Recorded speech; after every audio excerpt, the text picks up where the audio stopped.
Doctor, comentaba usted en el bloque anterior, pues estos intentos del presidente por confrontarse con España. Finalmente España acepta pues la propuesta de embajador, el exgobernador de Sinaloa, Quirino Ordaz, y bueno, pues hay fiesta en Palacio y demás. ¿Qué significa esto? España finalmente le dio la vuelta a la confrontación. Originalmente habían dicho que no iban a avalar a Quirino Ordaz, etcétera. ¿Cómo lo entendemos? ¿Cómo lo explica, doctor? Bueno,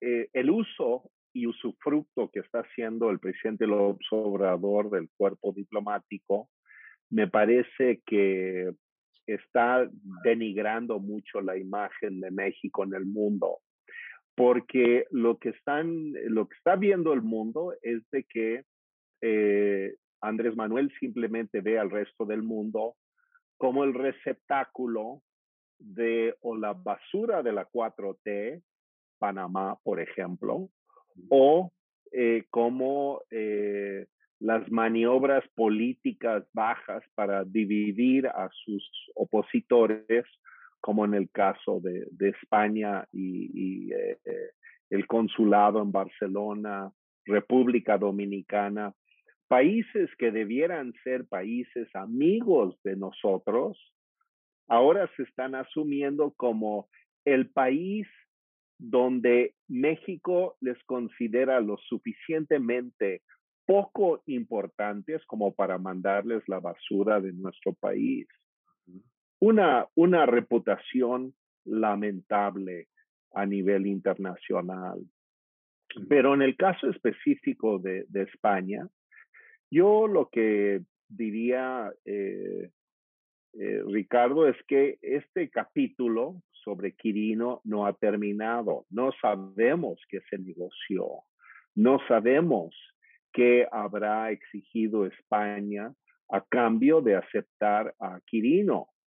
Y hay que ver en qué influye este tema para ver si realmente Quirino va con altos bonos o con bajos bonos, porque también él puede llegar como embajador de México a España y ser paria en el cuerpo diplomático y ser considerado lo que ya dijeron los españoles de él, que es un hombre de dudosa reputación ligado al narcotráfico. Es decir, eso es lo que México está mandando al mundo.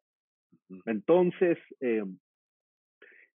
yo creo que es un capítulo que apenas se está abriendo, esto del uso abusivo del cuerpo diplomático, pensando que es el lugar donde el presidente paga deudas, trata de hacer maniobras, se deshace de personas que no quieren el país, etcétera. Es decir, eh, el peor uso de una política exterior, lo cual también quiere decir lo que todos ya hemos sabido, que es que al presidente en realidad no le interesa ni el resto del mundo, ni su opinión, ni entiende el uso de la política exterior para enaltecer a México. Y yo creo que esto es parte de la dificultad que se está teniendo. Yo creo, y lo sé por comentarios con amistades, de que, bueno, la desmoralización en el cuerpo diplomático mexicano difícilmente podría ser mayor. Absoluta desmoralización, una sensación de que hay un abandono completo a los principios que enaltecieron a nuestro país durante tanto tiempo, que mantuvieron la imagen de México por lo alto en muchas décadas y que hoy en cuestión de pocos años, 3 años y pico, se está absolutamente tirando a la basura. Y esto es una tragedia política que, entre muchas otras cosas, nos va a dejar muchos costos claro. y hace pensar que la reconstrucción de México después de este sexenio perdido va a ser muy difícil. Otro escándalo, quizá mayor, el de Panamá y Pedro Salmerón, un presunto pues acusado de delitos sexuales y demás.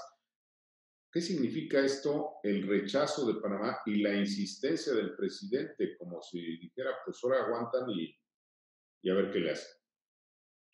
Sí, bueno, en primer lugar, el presidente está pagando el costo Ujú, de su uso y abuso del cuerpo diplomático, pero además, qué falta de sensibilidad, ujú, Ricardo. Imagínate, en la reunión de CELAC que se realizó aquí en México, fue precisamente la canciller panameña ujú, quien reclamó la falta de representación de las mujeres sí, en las altas esferas diplomáticas de América Latina. Ella planteó el problema en México, en la reunión de CELAC que auspició México.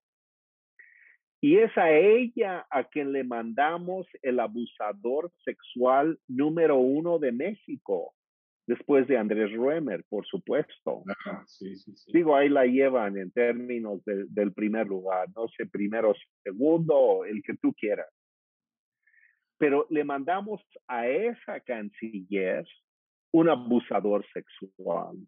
Es decir, verdaderamente es increíble la falta de sensibilidad política del presidente y por supuesto de Marcelo Ebrard, que Marcelo Ebrard posiblemente lo sabía, pero cobarde no dice nada. Entonces, no, estamos en el peor de todos los mundos en México, Ricardo, con este fenómeno de la profunda cobardía de la gente que rodea al presidente, que no son capaces de decirle esto está mal, hay que hacerlo de otra manera.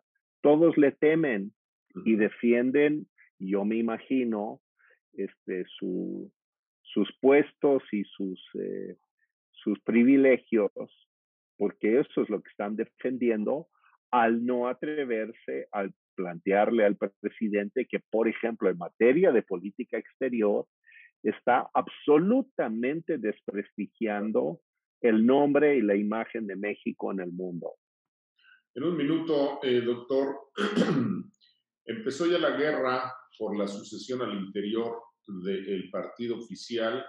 Decía usted al inicio que el presidente percibe como que se le está acabando el tiempo. ¿Cómo va a influir esta guerra, esta disputa en lo que está haciendo el Palacio, estas decisiones diplomáticas, el, la confrontación con Estados Unidos? ¿Cómo va a repercutir esta guerra? Un Yo minuto. creo que va a repercutir mucho Ujú, porque, en primer lugar, porque implica un desgaste incesante del gobierno y de su ejercicio del poder y la toma de decisiones. Porque si se hubiera dado, pon tú, a finales del 2023, o sea, el próximo año, en vísperas de meses antes de las elecciones del 94, pues ujú. entenderían que, y todo el mundo entendería que esto es así porque hay un proceso de cambio y sucede en todas las sociedades donde hay elecciones. Pero la idea de que vamos a llevar esta guerra durante 3 años No, bueno. con un desgaste permanente de todos los poderes Ujú, federales y enfrentados entre ellos. Porque mira, el primer gran síntoma ujú. del problema es lo que está sucediendo en la fracción del Senado de Morena Claro. con Ricardo Monreal. Ujú, Y ahí la perspectiva de que puede existir una escisión en Morena en torno a el intento de sucesión adelantada, te habla claramente de que esto no va a terminar bien, Ricardo. Muy bien. Esto no va a terminar bien.